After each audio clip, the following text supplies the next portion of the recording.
Cameron Smith has a question called "Where did all the dads go?" And I got to tell you, Cameron, that is really, really good. And I think that whole thing is just a whole is a whole Stratosphere Lounge episode and firewall topic as well. Father Day's coming up. That'd be a great title for fathers. That's going down too, man. On the Facebook page, I'm going to just copy this. Trevor Dool says, you mentioned your father last week, and since Father's Day is coming up, what are the valuable lessons you learned from your dad or other father figures? Fantastic.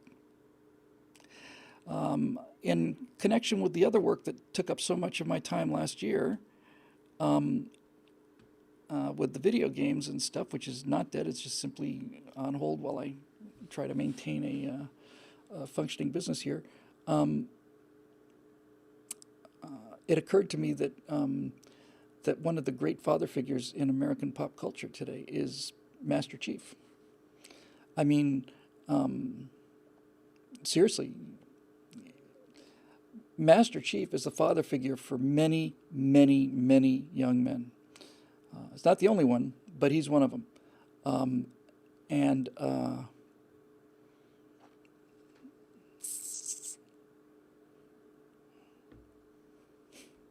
Foghorn for the win here. In Spacebar, no one can hear you stream. Well done. So anyway, Master Chief Petty Officer John 117. And by the way, I have been keeping a list of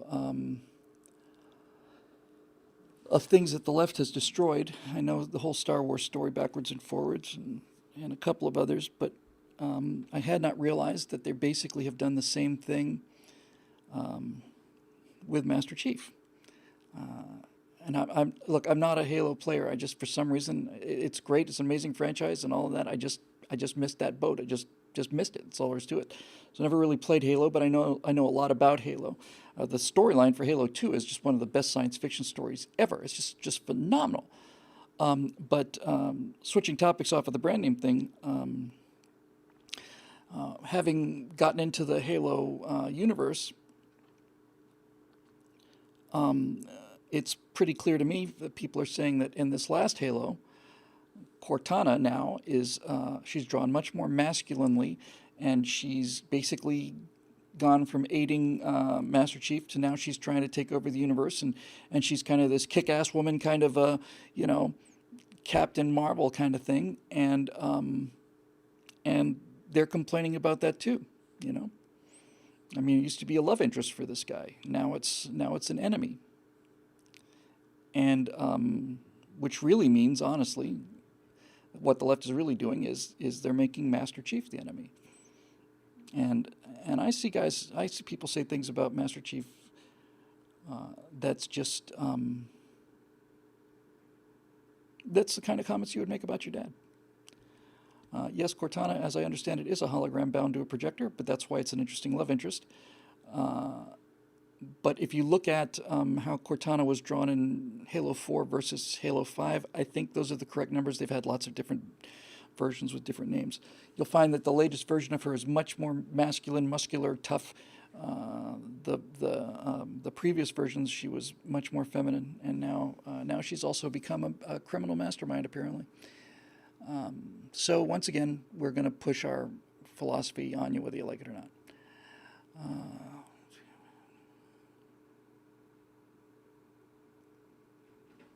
There's another great one, Steve. And that's the issue between Steve Darrow's saying I need to do, and I don't, I'm not going to have time to research this in the depth it takes for tomorrow, but this definitely needs to be there. Steve Darrow points out I really need to do something about the enormous debate between W.E.B. Du Bois and Booker T. Washington, and how that debate, how we took the wrong road. We just, we blew it up. Damn you. yeah, we followed the W.E.B. Du Bois path and not the Booker T. Washington path.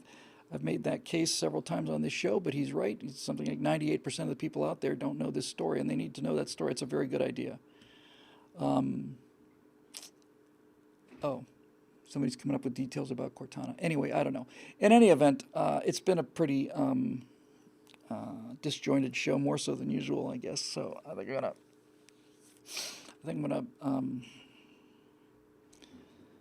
think I'm gonna leave disjoint and head home and get some more writing done at home. I have an enormous, really shockingly large amount of actual writing to do, and I don't have much time to do it with. So I'm gonna split this joint. And sorry about the abrupt ending, but I think I really do need to just all over the place tonight. So this show is brought to you by the paying members at BillWhittle.com, of which there are now at least a couple hundred more than there were this time last week. So if you're a new member and happen to be watching tonight, thank you. If you're a longtime member and you see new members or you see a new member comment over at BillWhittle.com, it would mean a lot to me if you went in there and just said hi and made them feel at home. That's great. And CP Tome says, thanks for the latest firewall. You're welcome. I hope some people took some action on it. And you know, this argument that if it saves one life, then it's worth it. You know, ban guns. If it saves one life, then it's worth it. It's silly. But in a case like this, it really is. It's like if somebody goes in and gets checked. Martin Archer, I was kind of looking for you earlier there when I was saying I wanted to see how we could follow up, and it looks like we still got some problems here. So we want to. Reason I brought it up earlier was I want to make sure that everybody's getting connected to what they need through the voluntary, non-coercive charity out of the goodness of their hearts, as opposed to taking money out of my wallet and then giving it to somebody and having them thank you and not me. That's a pretty pithy little statement too, actually. So I'm afraid that'll do it, guys. I'm getting tired and I need to focus. So I will be back next week, as far as I know. Let me just check the schedule. Don't think there's any plans to go to the moon. Nope, nothing. So next week it is, and we will see you then. And I will say hi to the lovely Natasha, who hopefully is watching now. And baby, I'm coming home. And I think that'll do it for this edition of the Stratosphere Lounge. So we will see you good folks next week. Take care. Bye-bye.